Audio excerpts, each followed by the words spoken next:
teus caminhos, mas te darei a minha canção, doces palavras te darei.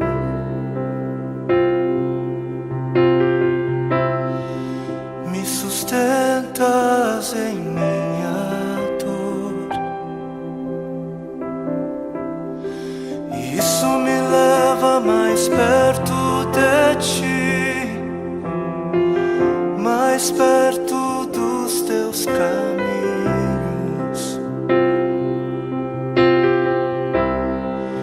E ao redor de cada esquina, em cima de cada montanha,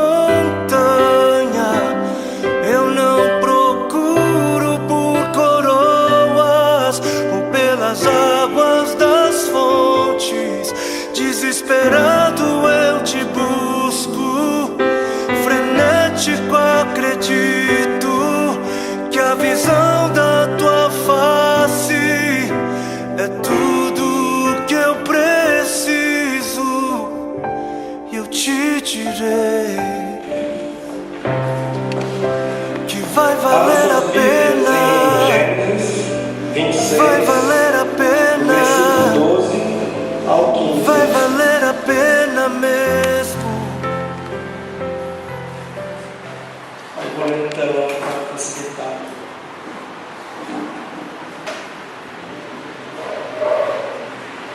Isaac semeou naquela terra, e no mesmo ano colheu 100, e o Senhor o abençoou. E engrandeceu-se o homem, e foi se enriquecendo até que se tornou muito poderoso. E tinha possessões de rebanho e de gado, e muita gente de serviço, de modo que os filisteus o invejavam. Ora, todos os poços que os servos do seu pai tinham cavado nos dias de seu pai Abraão, os filisteus entulharam e encheram de terra. Isaac tem uma história muito bonita dele na Bíblia, né? Porque Isaac foi um dos 3 patriarcas, e a história dele é um pouco diferenciada. Por quê? Porque Isaac foi o único patriarca que não mudou de nome. Abraão se tornou Abrão, Jacó, filho de Isaac, se tornou Israel, e Isaac continuou Isaac. E a história de Isaac é interessante, porque Isaac foi o último filho de Abraão. Abraão já tinha 100 anos de idade quando Isaac nasceu, e Sara tinha 90, e era o primeiro filho dela. E Isaac morava numa cidade que passava por um momento de fome, e ele pensou em ir para o Egito, só que Deus não deixou.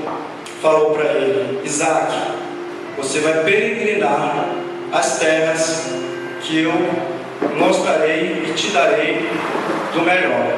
Então Isaac foi numa das cidades onde seu pai tinha cavado alguns poços. Naquela época, os poços simbolizavam riqueza, né? Então, para ter uma comparação, ser rico hoje é ter apartamentos, casas, carros, dinheiro. Naquela época, bastava ter poços, rebanhos de ovelha, de gado, servos. Naquela época, isso era ser rico. E Abraão tinha deixado alguns poços, né? E Isaac foi lá recebê-los como herança, né? E chegou em Gerar, onde ele encontrou o primeiro poço, e lá chegou e encontrou os poços entulhados, como a Bíblia mesmo fala. Por que entulhados? Porque os filisteus, eles tinham inveja da prosperidade de Abraão, e com essa inveja eles entulharam os poços, né, que Abraão havia deixado para Isaac, porque era uma maneira de não permitir que seus descendentes prosperassem nas terras dos filisteus. Mas Isaac chegou lá, encontrando aquele poço entulhado, começou a cavar com seus servos. Cavou até brotar água. E nesse primeiro poço, ele prosperou. Prosperou de tal maneira que os filisteus, mais uma vez, o invejaram. E foram lá e expulsaram Isaac. Isaac foi até um outro poço de Abraão. Chegando lá, nesse poço, esse poço se chamava Ezeque, o segundo poço. Estava entulhado também. E ele começou a desentulhar com os seus servos. Desentulhou até chegar às águas. E quando chegou às águas, os filisteus mais uma vez foram lá, chegaram lá e disse para Isaac: essa água é nossa, vai embora daqui. E expulsaram Isaac e sua família. Isaac não desistiu, andou até um outro poço que Abraão havia deixado também, que se chamava Sítimo. Sítimo significa ódio, em algumas versões tem alguns nomes parecidos, mas vem da raiz hebraica da palavra Satanás. Quando Isaac chegou nesse poço, e também estava entulhado, e ele começou a se entulhar até chegar às águas, os pastores da região chegaram lá, mais uma vez, falaram: essa água é nossa, vai-te embora daqui. Isaac foi, porque Deus tinha mandado ele peregrinar nessa terra, que ele encontraria um lugar de abundância. Então Isaac foi para o quarto poço, e lá chegou também, estava entulhado, tirou toda a terra e brotou águas vivas, e lá ele deu o nome de Reobote. Esse poço, como os outros, recebeu o mesmo nome que Abraão tinha dado na época. Reobote significa amplitude, alargamento, e quer dizer que nesse momento Isaac começou a prosperar novamente. Prosperou, as plantações, ele colheu 100 vezes mais o que ele plantava, o que ele plantou. O rebanho cresceu. Então, os filisteus, vendo aquela prosperidade toda, o rei Abimeleque, da época, da cidade de Gerar, falou: eu vou fazer uma visita para o Isaac. Chegou lá, falou: Isaac. E o Isaac: o que você está fazendo aqui, se você me expulsou de todas as terras, de todos os lugares, de todos os poços? E Abimeleque, que já havia feito, o rei Abimeleque, ele já havia feito uma aliança com Abraão, mas era um outro rei Abimeleque, de uma outra época.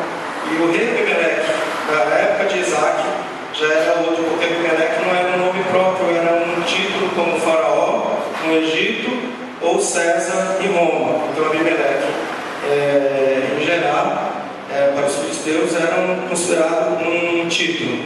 E esse Abimeleque falou exatamente assim, em Gênesis 26, 28. Havemos visto, na verdade, que o Senhor é contigo. Por isso dissemos: haja agora juramento entre nós, e entre nós façamos uma aliança. Teve que reconhecer que Isaac estava com Deus. E o mais interessante, que Isaac foi obediente todo o tempo. Em nenhum momento ele parou e: não, eu vou para o Egito porque lá é uma terra próspera. Ele foi, seguiu os caminhos de Deus e prosperou nas terras onde não se imaginava crescimento, e lá Isaac prosperou. Deus garantiu para Isaac a promessa, porque depois desse poço ele foi para um outro, o quinto. São 5 poços, e esse quinto poço, que é em Berseba, que significa promessa, foi na noite que ele chegou lá e cavou, que Deus fez a promessa, a mesma promessa que Deus havia feito para Abraão. Deus apareceu para Isaac e disse: Isaac, eu sou o Deus de Abraão. Não temas, porque eu sou contigo. Abençoar-te-ei e multiplicarei a tua descendência por amor a Abraão. Aleluia! Muitas vezes, quando nós sofremos perseguições, somos lançados no vale, nas planícies, um lugar onde o inimigo coloca a gente no ponto de humilhação. Esse lugar é um lugar para sofrer, é o vale. Esse vale, existem vários nomes, tá? O vale da vergonha, o vale do desemprego, o vale das dívidas, o vale da traição, o vale da inveja. São diversos vales. O vale do abandono, da enfermidade. E esses vales, você pode perguntar: como Deus vai me abençoar num lugar como esse? Como a mão de Deus vai surgir, aparecer nesse lugar? Só tem uma resposta: continue cavando. Cavando poços. Cavando poços é a forma que você tem de obediência, de trabalho.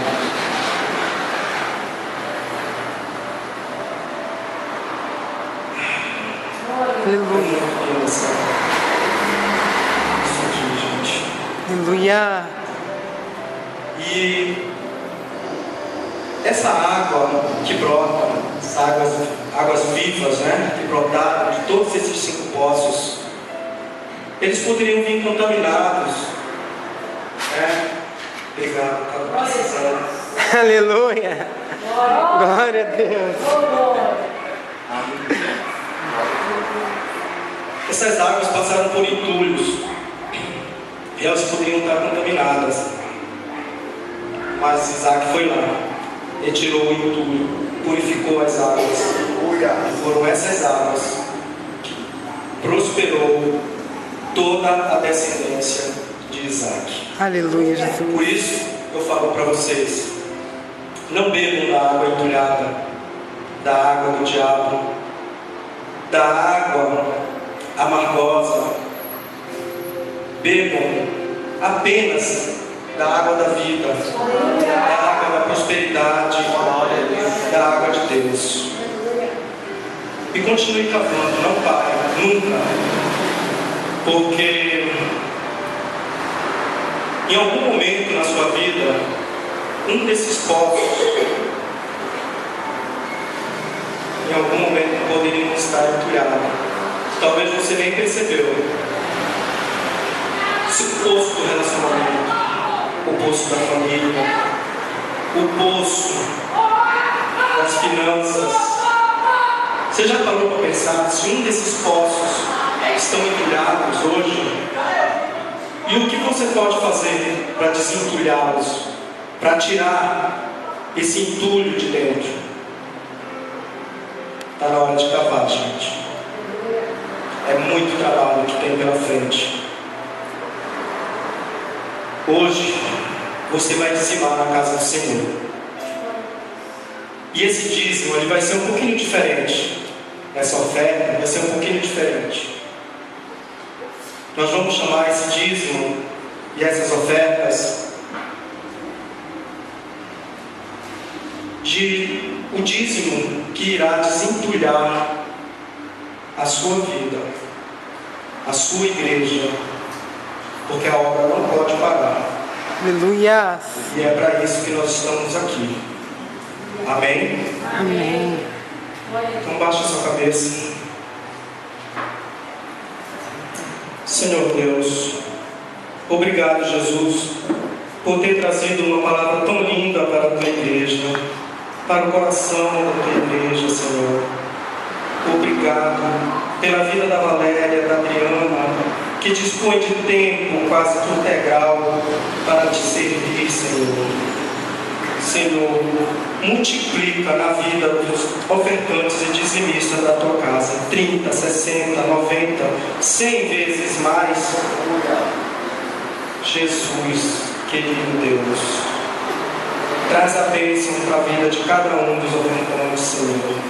Traz a prosperidade. Que tudo na vida de teus filhos, dos teus servos, Senhor, seja próspero, como foi na vida de Isaac. Em nome de Jesus. Amém. Enquanto você dizima, eu não sei, Valéria, alguém vai tocar? Amém. Obrigado.